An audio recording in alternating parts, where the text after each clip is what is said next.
All right, folks, gather around. It's time for an event like no other. Tonight, we're diving headfirst into the thrilling world of the Canadian Citizenship Test. Don't change the channel because you won't want to miss a second of this. This isn't your average snooze fest. Oh no, this is where the excitement happens. We've got drama, we've got intrigue, we've got questions about the proper way to pronounce Saskatchewan. And trust me, that's just the beginning. In this corner, fresh off the plane and ready to prove their Canadianness, we have our eager immigrant Anya. She's got the spirit and the determination to make it through. Anya, tell us a bit about yourself. What brought you to this beautiful land of maple syrup and hockey? Waves enthusiastically. I'm originally from country, but fell head over heels for Canada after seeing a moose wearing a toque. Relatable, right? I mean, who wouldn't love that? And in the other corner, born and bred under the maple leaf, it's our proud Canuck, Devon. He's got the home advantage, but will it be enough? Devon, what makes you so sure you've got this in the bag? Is it the years of Canadian winters or the endless supply of Tim Hortons? Shrugs. I don't know, I live here. I guess that gives me a bit of an edge. Confidence, I like it. But remember, it's not just about living here. It's about knowing the ins and outs of this great nation. Now, the rules are simple. We'll be asking questions that cover a wide range of topics. We've got questions about Canadian history, geography, government, and all that good stuff. Think you know your provinces and territories? How about the Founding Fathers? Highest score at the end wins bragging rights, a year's supply of poutine, and maybe even a polite nod from Wayne Gretzky. Let the games begin. Get ready for a showdown that will test your knowledge and your love for Canada. Who will come out on top? Stay tuned to find out. First up, a trip down memory lane. Remember those school field trips where we learned about our country's past? Let's dive back into those nostalgic moments. We're talking Canadian history, folks. From the early settlers who braved the unknown to establish their homes, to the lessons we learned in classrooms about their struggles and triumphs. From the first people who called this land home, the Indigenous peoples with their rich cultures and traditions, to the explorers who got utterly lost trying to find a Northwest Passage, it's all fair game. Their stories are the foundation of our nation's history. Anya's brow is furrowed with concentration. She's deep into her studies, flipping through pages of history books, absorbing every detail. She's clearly been hitting the history books. Her dedication is evident as she immerses herself in the past, understanding the events that shaped our present. Devon, on the other hand, seems to be relying on hazy memories of grade 10 social studies. Those days when history was just another subject to pass. Not a strategy I'd recommend, Devon. History requires more than just a fleeting memory. It demands a deep understanding and appreciation of the past.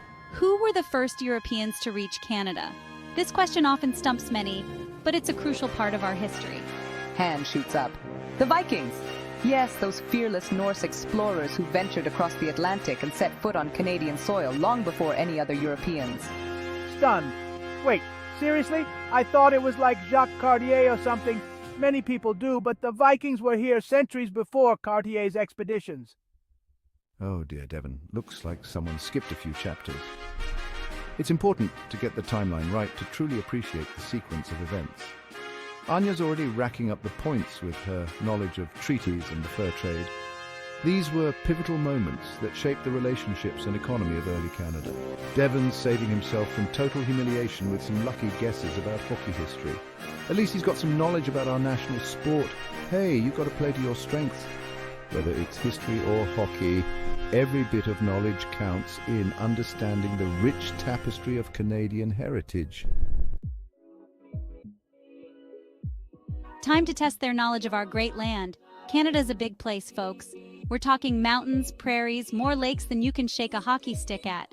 Let's see if our contestants can navigate this vast and wondrous country. What's the capital of Manitoba?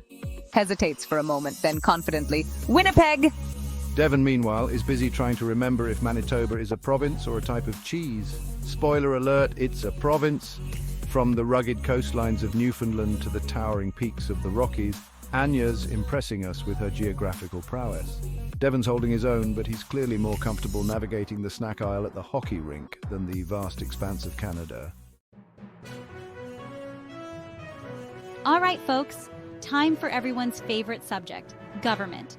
We're talking about the Charter of Rights and Freedoms, the different levels of government, and why saying sorry is practically written into the Constitution. What is the role of the Governor General? Takes a deep breath. The Governor General is the Queen's representative in Canada. Looks confused. They wear a funny hat? Well, he's not wrong. This round's a bit of a tough one for both contestants. Government can be confusing even for those of us who live here. But hey, at least they're learning something, right? Section 5, Round 4 symbols. Beavers, geese, and a whole lot of red. Let's lighten things up with a round about Canadian symbols. We're talking about the iconic maple leaf, the majestic beaver, and the ever-present threat of geese attacks. What is the national animal of Canada, I ask? This one's a gimme, right? Finally, a question they can both agree on. From the colors of our flag to the significance of the RCMP's red surge, Anya and Devon are battling it out with their knowledge of Canadian symbolism. It's a close one, folks. S1, beaver. S2, beaver.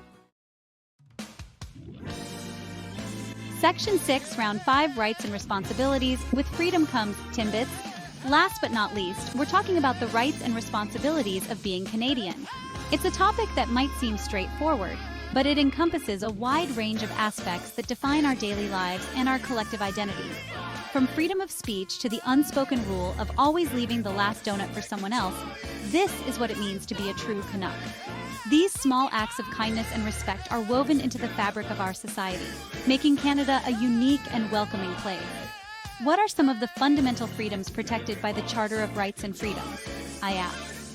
This document is a cornerstone of our democracy, ensuring that every Canadian can live freely and with dignity. Freedom of conscience, freedom of expression, and freedom of peaceful assembly. These freedoms allow us to think, speak, and gather without fear of persecution, fostering a society where diverse ideas and beliefs can flourish. The fundamental freedom to eat poutine at any time of day. While this might sound trivial, it symbolizes the broader freedom to enjoy our cultural practices and traditions whenever we choose. Hey, it's a valid point. Our culinary traditions are a part of our identity, and the freedom to enjoy them is something we cherish. This round highlights the importance of understanding not just the facts and figures, but also the values that make Canada such a great place to live. It's about more than just knowing your rights. It's about appreciating the responsibilities that come with them. It's about embracing diversity, celebrating our differences, and always lending a helping hand, especially when someone's struggling to open a bag of milk. These everyday acts of kindness and support are what truly define us as Canadians. Whether it's volunteering at a local shelter, participating in community events, or simply being there for a neighbor in need, our responsibilities as Canadians go hand in hand with our rights. We are a nation built on mutual respect and cooperation. And let's not forget the natural beauty that surrounds us. Our responsibility extends to protecting and preserving the environment, ensuring that future generations can enjoy the same freedoms and beauty that we do today. In the end, being Canadian is about more than just holding a passport. It's about living the values of respect, kindness, and responsibility every day. So next time you enjoy a timbit or a plate of poutine, remember the rights and responsibilities that make it all possible. The moment of truth has arrived. After a grueling battle of wits, knowledge, and the occasional lucky guess, it's time to tally up the scores. Anya, our eager immigrant, has impressed us all with her dedication to learning about her adopted country. Devon, our proud Canuck, has proven that sometimes just living here is its own form of education, though maybe cracking open a textbook now and then wouldn't hurt. But you know what, folks? In the end, it doesn't really matter who won or lost. The real victory is in the learning, the laughing, and the shared love for this wacky, wonderful country we call home. Sure, the Canadian Citizenship Test is about answering questions correctly, but it's also about so much more than that. It's about understanding the values that make Canada unique, the history that shaped us, and the people who call this land home. It's about embracing the quirks, like our obsession with hockey, our love of maple syrup on everything, and our uncanny ability to apologize for things that aren't even our fault. It's about recognizing that being Canadian isn't just about holding a passport. It's about having a sense of belonging, of community, of knowing that no matter where you come from, you're welcome here. Canada's a big place, folks. We're the second largest country in the world, after all. And with that size comes incredible diversity. We've got towering mountains, vast prairies, sparkling lakes, and bustling cities. We've got every kind of landscape imaginable, except maybe a desert. We're working on that one. But more importantly, we've got people. People from all walks of life, from every corner of the globe, who have come together to create a society that's welcoming, inclusive, and just a little bit quirky. So, whether you're a newly minted citizen or a lifelong Canuck, I challenge you to keep learning, keep exploring, and keep discovering all that this amazing country has to offer. Because trust me, folks, there's always something new to learn about Canada, eh?